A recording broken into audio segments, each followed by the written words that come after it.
5 years ago, I bought a piece of land in Sydney. As an immigrant, I thought I had finally achieved the Australian dream. I studied hard. I worked hard. I built a career. I thought I'd done everything right. But 5 years later, my house still isn't finished. Not because I changed my mind, because every year it became more expensive to build. So I stopped asking myself, why is this happening to me? And started asking, is this happening to everyone else? Across Australia, we're seeing double-digit property price growth across all major cities year on year.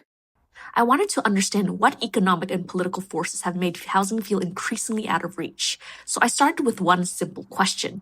How much do you actually need to earn to buy a house in Sydney today?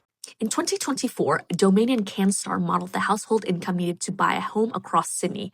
I took a similar methodology and updated it using more recent house prices to estimate what those figures look like in 2026. The results shocked me.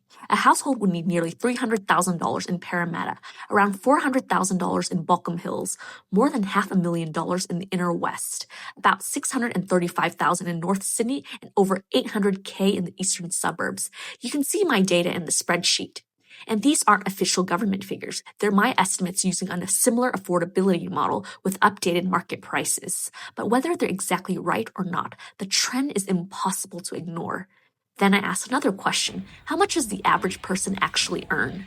Recent salary data suggests that the average full-time worker in New South Wales earns around $100K a year. Think about what that means.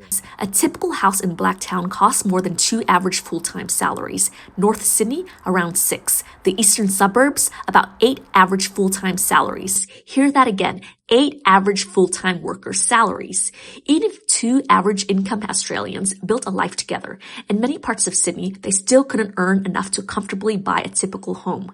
Think about that. If 2 average full-time workers can't comfortably buy a typical house, who actually can?